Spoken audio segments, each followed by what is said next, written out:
ఈరోజు కూడా ఒక అద్భుతమైన విషయం నేర్చుకునే ప్రయత్నం చేద్దాం. అందులో ప్రధానమైనది చాలా ముఖ్యమైన విషయం ఏంటిదంటే ఆ విషయం చెప్పే ముందు విషయానికి సంబంధించిన ఒక విషయం చెప్తాను మీకు. ఏంటిదంటే ఒకానొక రోజు అటు నుంచిగా ఈ వాక్యాన్ని అంతగా నేర్చుకునే పరిస్థితి కాదు.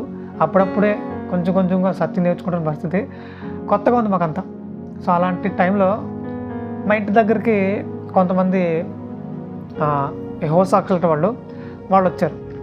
వాళ్ళు వచ్చి వందనాలండి వందనాలు అన్నారు. మొత్తానికి సరే వందనాలు చెప్పేసాం. రైట్ వచ్చి కూర్చున్నారు.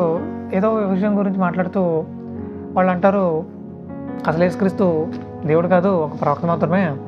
ముఖ్యంగా రాజ్యం అనేది స్థాపించబడలేదు. అంటే యేసుక్రీస్తు రాజ్యం ఉంది కదా, సో అది స్థాపించబడలేదు. రెండో రాకడలో వస్తాడు కదా, అప్పుడు ఆయన ఒక రాజ్యం స్థాపిస్తాడు. స్థాపించి 7 ఏళ్ల పరిపాలన చేస్తాడు, 1000 ఏళ్ల పరిపాలన చేస్తాడు అని చెప్తూ ఇంకేవేవో సంగతులు చెప్తున్నారు వాళ్ళు. ముఖ్యంగా బైబిల్ గ్రంథంలో అలానే రాయబడింది అంటే లేదు. సో వాళ్ళు దాన్ని ఎంతగానో వక్రీకరించి మాట్లాడుతూ ఏదేదో మాట్లాడుతున్నారు. అప్పటికే ఈ విషయం గురించి నేను కొంత విన్నాను.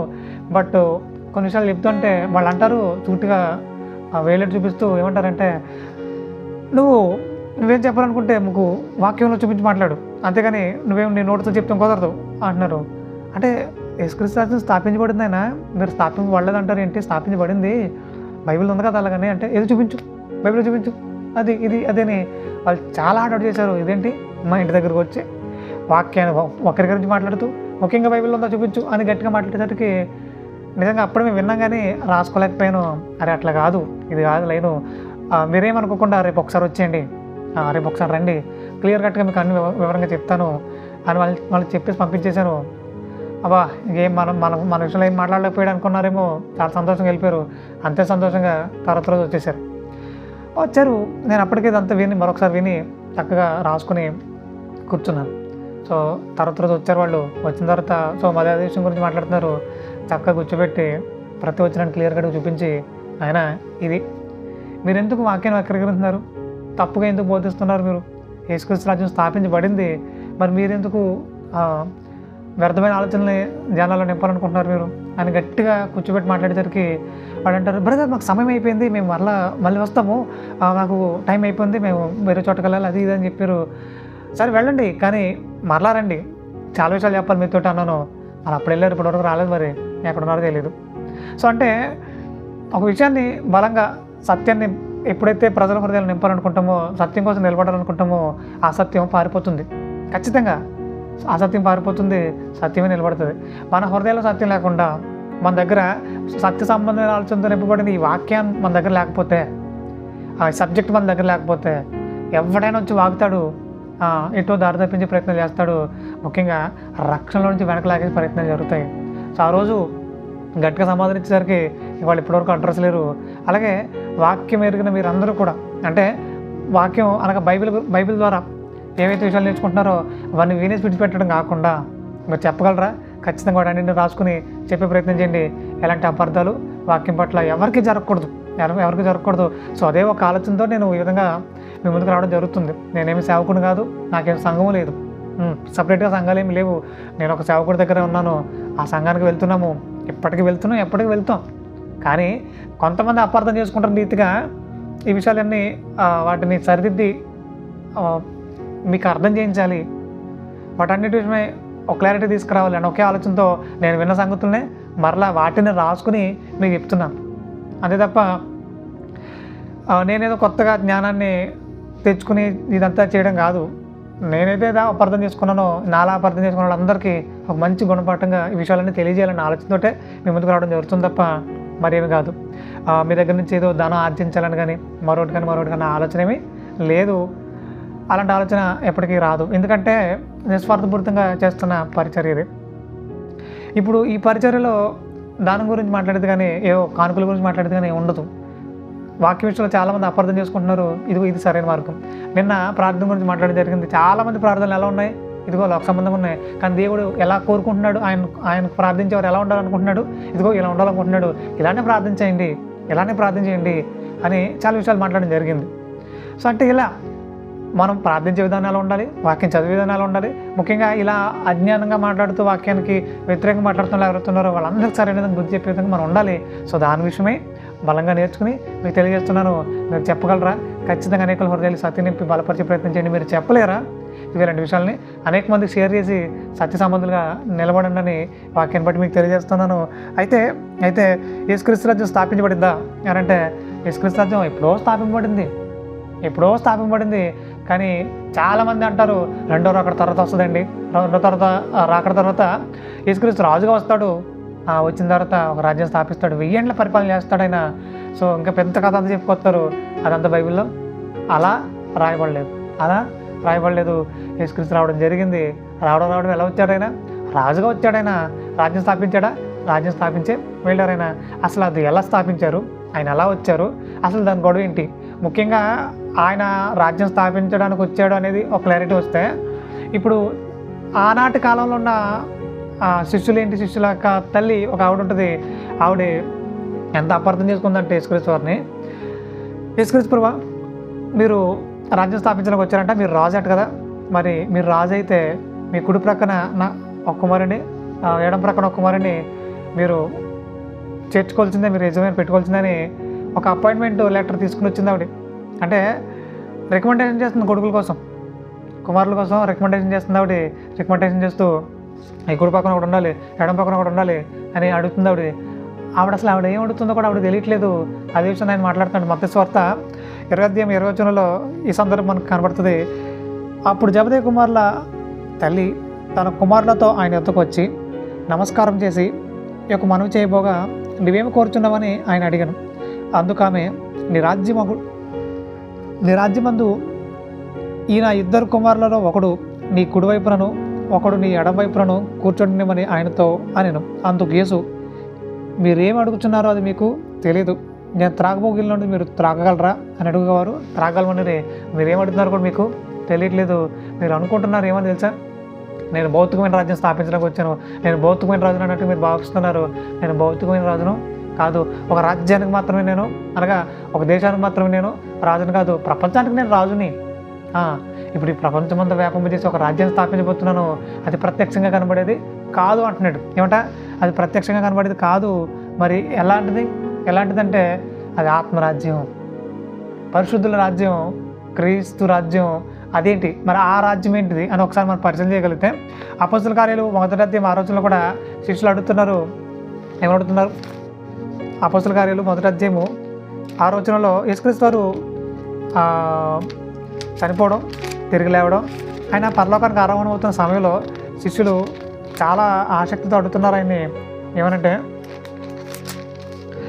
1వ అధ్యాయం 6వ వచనం, కాబట్టి వారు కూడి వచ్చినప్పుడు, ప్రభువా ఈ కాలమందు ఇశ్రాయేలునకు రాజ్యం మరలా అనుగ్రహించుతావా అని ఆయన అడుగుగా, అంటే మరలా రాజ్యాన్ని అనుగ్రహిస్తావా, నువ్వు మరలా రాజుకుంటావా, మేము మీ సైన్యంలో అధిపతులుగా ఉండొచ్చా? ఇలా లోకాధికారాల కోసం వాళ్ళు తాపత్రయపడుతూ వాళ్ళు అడుగుతున్నారు. ముఖ్యంగా వాళ్ళు వచ్చిందే అందుకన్నమాట అన్నట్టుగా వాళ్ళ ఆలోచన ఏదో మనకు కనబడుతుంది. అంటే మనకు విషయం అర్థమవుతుంది, శిష్యుల తల్లి. సో అక్కడ ఉన్న వాళ్ళందరూ కూడా ఈయన రాజు అనే విషయం మనకు అర్థమవుతుంది. ఇప్పుడు ఈయన దగ్గర మనం ముందే కొన్ని పదవులు సిద్ధం చేసేసుకుంటే బాగుంటుందేమో. ఈయన దగ్గర మనం ముందే కొన్ని అధికారాలు మనకి ఇచ్చేసేలాగా ఈయనకి ముందే రికమెండేషన్ పెట్టేసుకుంటే బాగుంటుందేమో అని ఆలోచనతో ఉన్నారు తప్ప, అసలు ఈయన ఎందుకు వచ్చాడు అసలు భూమి మీదకి? అసలు ఈయన ఏం మాట్లాడుతున్నాడు? ఆత్మ సంబంధమైన సంగతులు మాట్లాడుతున్నాడా, లేదంటే లోకంలోనే ఏలాలి, లోక సంబంధమైన ఆలోచనలతో నింపబడాలి అని ఆలోచనతో ఉన్నాడు ఈయన. ముఖ్యంగా ఒకనొక టైంలో సాతాను మాట్లాడుతూ, నువ్వు నాకు నమస్కారం చేసావా, నా కాళ్ళకు మొక్కావా, ఈ లోక రాజ్యాలన్నీ నీకు అప్పగించేస్తాను అంటున్నాడు. మరి అలాంటి టైంలో నిజంగా ఆయన లోకం కోసమే లోకంలో ఉన్న రాజ్యాలను వెళ్ళడం కోసం వచ్చుంటే మరి ఆయన అప్పుడు మొక్కేయాలి కదా. అంటే ఈయన లోకం కోసం కానీ లోకంలో ఉన్న రాజ్యాల కోసం కానీ రాలేదు. ఈయన ఒక రాజ్యం స్థాపించడం కోసం వచ్చాడు ఈయన. సో ఆయన రాజ్యం వేరు, ప్రత్యక్షంగా కనబడేది అది కాదు, అది ఆత్మల రాజ్యం. సో మరి ఈ విషయాలు ఏమాత్రం కూడా అర్థం కాకుండా అపార్థం చేసుకుంటూ, ముఖ్యంగా అక్కడ ఉన్న అధికారాలని ఏదైనా దక్కించుకోవాలనే ఒక తాపత్రయంలో అక్కడ శిష్యులు మనకు కనబడుతున్నారు. ఇది నిజంగా చాలా చాలా బాధాకర విషయం. ఇక మరో విషయం చెప్పాలంటే లూకా సువార్త 19వ అధ్యాయము 11వ వచనంలో కూడా ఆయన ఇదే విషయం గురించి ప్రస్తుతం మాట్లాడుతూ ఒక ఉపమానం ఆయన మాట్లాడతాడు.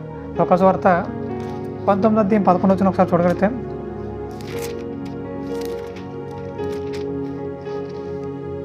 వారు ఈ మాటలు వింటుండగా తాను యెరూషలేమునకు సమీపమున ఉండటం వలన దేవుని రాజ్యం వెంటనే ఆగుపడినని వారు తలంచుట వలనను ఆయన మరొక ఉపమానము చెప్పెను. దేవుని రాజ్యం వెంటనే ఆగుపడిపోతుంది. ఇదిగో ఇప్పుడు ఈయన రాజు, మనందరం ఈయన వెనకాల సైనికుల్లో ఉండాలి, యుద్ధానికి సిద్ధమైపోవాలని వాళ్ళు ఏవో ఆలోచనలో నింపబడుతున్నారట. అంటే ఈయన ఈ లోకంలో ఏదో మనకి సాధించబోతున్నాడు.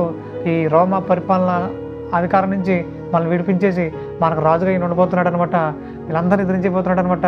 ఇదే భావంలో వాళ్ళు కొనసాగుతున్నారు. కానీ దేవుడు అలాంటి ఆలోచన కలిగి లేడు. యేసుక్రీస్తు వారు ఆయన ఆలోచన విధానం, ఆయన బోధన విధానం కంప్లీట్గా వేరుగా ఉంది. ఎప్పుడైతే ఈ విషయం అర్థమైందో వాళ్ళు కంప్లీట్గా యేసుక్రీస్తు వారికి విరోధం అయిపోరు. అలా విరోధం అయిపోయి వాళ్ళు మాట్లాడే తీరులు ఎలా ఉన్నాయంటే, ఇప్పుడు మాకేదో అనుగ్రహిస్తావు, మా అమ్మలు ఏదో ఉద్ధరిస్తావు అనుకుంటే, మాకు రొట్టెలు పెట్టావు కదా, చేపలు ఇచ్చావు కదా, సో ఇంక మాకేం కావాలి, ఇంక ఇవి ఇస్తే సరిపోతుంది, నేను రాజుగా చేసేస్తాం అని మేము సిద్ధమైపోతే, ఇప్పుడు మేము రొట్టెలు లేవంటున్నాం. ఎవడైనా సరే నా యందు ఉండాలనుకుంటే నన్ను తినండి అంటున్నాడు. ఏంటి మాటలు, ఏంటి గొడవ ఏంటి? చక్కగా రొట్టెలు ఎట్టావు కదా మొన్నటి దాకా, మళ్ళీ రొట్టెలు ఎడితే అయిపోతుంది కదా, మమ్మల్ని ఏలొచ్చు కదా నువ్వు, బాగా శక్తివంతుడు నువ్వు అని మేము ఫీల్ అవుతుంటే, నువ్వేమో దారి తప్పిపోయి, అంటే దారి తప్పిపోయి యేసుక్రీస్తు వారు దారిలో నడిపిస్తున్నాడా? చాలామందికి ఇలాగే కనబడుతున్నాడు యేసుక్రీస్తు వారు. వీళ్ళకి ఏదో మేలు చేస్తే దేవుడు చక్కగా ఉన్నట్టు, లేదంటే అమ్మో దేవుడు మంచోడు కాదు, దేవుడు అస్సలు మనకు మేలు చేసేవాడు కాదు, కీడు చేసేవాడు అని ప్రచారాలు మొదలెడతారు. ఇలాంటి మైండ్ సెట్ ఏమాత్రం కూడా మంచిది కాదు. మేలు చేస్తేనే దేవుడా, కీడు చేస్తే దేవుడు కాదా? అయినా ఆ దేవుడు కీడు ఎవరికి చేయడు. కొన్నిసార్లు మౌనుకుంటున్నాడు. ఎందుకో తెలుసా? మన భక్తి స్థాయి ఎలా ఉంది అని, మన భక్తి ఏ స్థాయిలో ఉంది, ఏ విధంగా నడుచుకుంటుందని. యోబు గారి విషయంలో ఒకనొక టైంలో ఆయన మౌనంగానే ఉన్నాడు.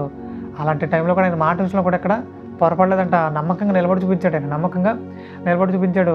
అలానే దేవుడు మన విషయంలో కూడా కొన్నిసార్లు మౌనంగా ఉంటున్నాడు. అలా మౌనంగా ఉండగానే మన భక్తి ఏ స్థాయిలో ఉందనేది అర్థమవుతుంది. చాలామంది వెంటనే తేలిపోతున్నారు. ఏ విధంగా తేలిపోతున్నారు తెలుసా? దేవుడు లేడు, ఏం లేడు, మాయదారి దేవుడు, ఇలాంటి మాటలు మాట్లాడుతున్నారు. ఇలాంటి మాటలు ఎందుకు వస్తున్నాయి అని అంటే, వీళ్ళు సరైన నమ్మకత్వంలో లేరు, విశ్వాసంలో లేరు. ఇదిగో ఏదో వస్తుందంటే వచ్చేసారు యేసుక్రీస్తుడికి. మరి ఇలా వచ్చిన వాళ్ళు ఎవరైనా సరే ఖచ్చితంగా మరల దారి తప్పిపోతారు. అంటే యేసుక్రీస్తు నమ్ముకోవాల్సిన విధానం కూడా తెలియకుండా వచ్చేసారు వీళ్ళు. మరి ఇప్పుడు ఏదో చిన్న శోధన రాగానే ఆటోమేటిక్గా దేవుని దూషించకుండా ఏం చేస్తారు వీళ్ళు మరి? కాబట్టి ప్రేమ వాళ్ళారా, ఆయన దూషించే స్థాయిలో ఏ క్రైస్తవుడు ఉండకూడదు. క్రైస్తవుడు అంటే ఆయన గణపరిచే స్థాయిలో ఉండాలి, ఆయన మహింపరిచే స్థాయిలో ఉండాలి. ఆయన ఎంత ఉన్నతంగా చూపించాలి అంటే, నా ప్రాణం పోతున్నా సరే ఆయన గణపరచబడాలి అనే ఒక సత్సంకల్పంతో ప్రతి క్రైస్తవుడు ముందు కొనసాగాలి. అలాంటి ఆలోచన విధానం లేకుండా క్రైస్తవులకు రావడం వ్యర్థమైన పని. ముఖ్యంగా సేవకులు కూడా చాలామంది ఇదే విధానం కొనసాగిస్తున్నారు. మీరు అప్పుల్లో ఉన్నారా? అయితే రండి. మీరు ఇంకేమైనా రోగాలతో ఉన్నారా? అయితే రండి. అదే తప్ప మీరు పాపరోగంతో బాధపడుతున్నారా? మీ పాపాలన్నీ కడిగేసుకోవాలనుకుంటున్నారా? పరిశుద్ధులుగా మారాలనుకుంటున్నారా? అయితే యేసుక్రీస్తు దగ్గర రండి. ఆయన మీ పాపాలన్నీ కడిగేస్తాడు. ఇక మీదట ఆయన కోసం మీరు నమ్మకంగా పరిశుద్ధంగా బ్రతకండి అని చెప్పేవాళ్ళు కనబడట్లేదు. ఇలా పిలిచేవాళ్ళు కనబడతలేదు. ఏవో లోక సంబంధాన్ని ఆశలు చూపించి యేసుక్రీస్తులకు నడిపిస్తున్నారు.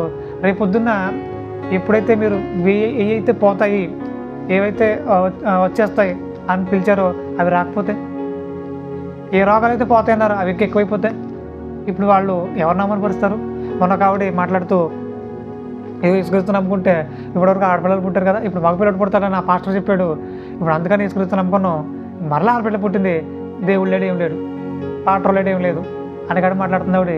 ఇప్పుడు ఒక సేవకుడిగా దేవుడిచ్చే బహుమానాన్ని నిర్ణయించడం నువ్వెవడివి? మరి సేవకుడు అంటే గౌరవప్రదమైన వృత్తి, అది గౌరవప్రదమైన ఉద్యోగం అది. సో ఆ ఉద్యోగం నుండి దేవుడు వారికి ఏమి ఇవ్వాలో నువ్వు నిర్ణయించడం ఏంటి? తప్పు కదా అది. దేవుడు వారికి ఏమి ఇవ్వాలనుకుంటున్నాడో, ఎవరికి ఏమి ఇవ్వాలనుకుంటున్నాడో ఆయన ఇష్టం, అది ఆయన ఇస్తాడు. అంతేగాని మనం నిర్ణయించడం ఏంటి? దేవుడు ఇది ఇవ్వబోతున్నాడు, అది ఇవ్వబోతున్నాడు, ప్రభా యేసు నామములో ఇది అసలు అడగడానికి మనం ఎవరు? ఆయన ఇచ్చే బహుమానం ఆయన ఇష్టం. ఆయనకి ఎలా నచ్చితే అలాగా ఆయన ముందు తీసుకెళ్తాడు, ఆయన ఇచ్చుకుంటాడు. అంతేగాని మీరు నిర్ణయించడం ఏంటి? అలా నిర్ణయించే పని మన కాదు. ముఖ్యంగా ఇలాంటి వాళ్ళు తయారయ్యారు కాబట్టి దేవుడి నామం మరింతగా అవమానపరచబడుతుంది. ఇక్కడ కూడా లోక సంబంధంగానే ఆలోచిస్తున్నారు. లోక సంబంధంగా ఆలోచించడం వల్ల దేవుడు చాలా బాధపడుతూ